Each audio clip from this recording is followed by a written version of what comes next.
Yesterday, December 7th, 1941,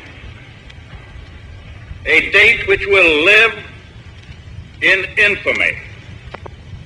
The United States of America was suddenly and deliberately attacked by naval and air forces of the Empire of Japan.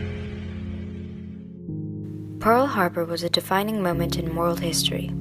Thousands were killed and the United States was thrust into World War II. 10 weeks after the tragedy, President Franklin D. Roosevelt signed Executive Order 9066.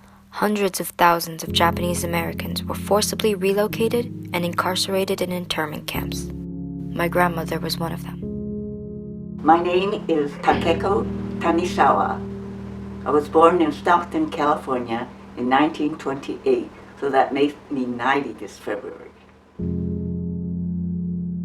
My father was taken from us before we were even sent to any of the camps. He was taken because he was evidently active in quite a few of the clubs and associations of the Japanese community. And when he came out of camp, he was so gaunt that people thought he was my mom's father and not her husband. But while he was there, all the kids, we took turns writing letters to him. And he saved every letter we wrote to him.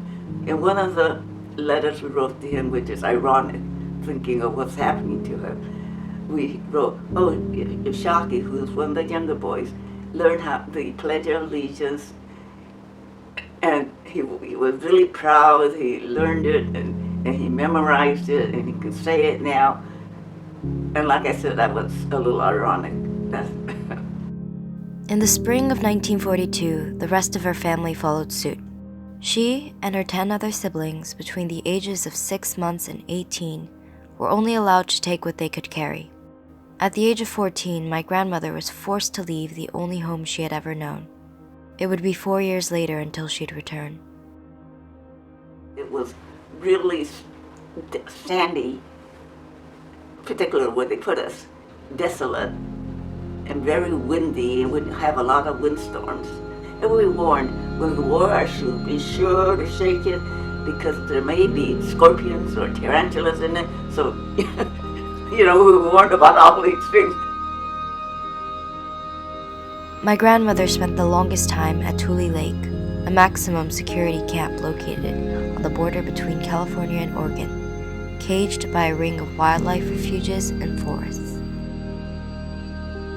In 1943, the War Department and the War Relocation Authority issued a loyalty questionnaire in order to recruit Japanese American soldiers and to weed out the enemies of the state. Those considered disloyal were sent to Tule Lake. I think for him and many Japanese Americans, that experience was such a profound betrayal. That's the voice of Jeannie Sakata. She is the acclaimed playwright of Hold These Truths, which chronicles the life of Gordon Hirabayashi and his struggle to take the issue of Japanese internment to the Supreme Court. Freedom is not something that we win and that is ours forever after we win it. We have to constantly fight and win our freedom. And I think that's something that Gordon's story taught me, and something that I think is very intensely relearned today as we watch what is happening in our country.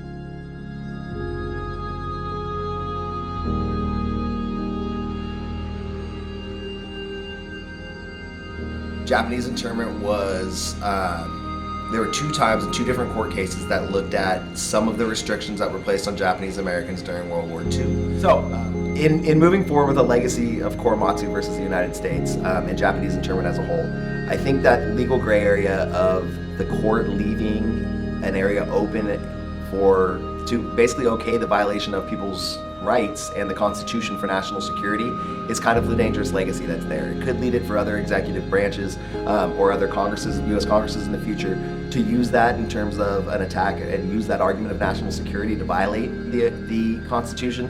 However, I would hope that in the progress that our Supreme Court made in the 1950s and 1960s in addressing what the 14th Amendment means and how it applies to citizens, that even in a term of national security, that precedent would outrank Korematsu versus the United States and the gray area and the loophole of it being for national security. Well, I hope the lesson was learned that they can't do that. And the country's based on all these different nationalities. The promises of the Constitution are promises that we have to embody and live for and fight for in our lives. They are only good if we fight for them.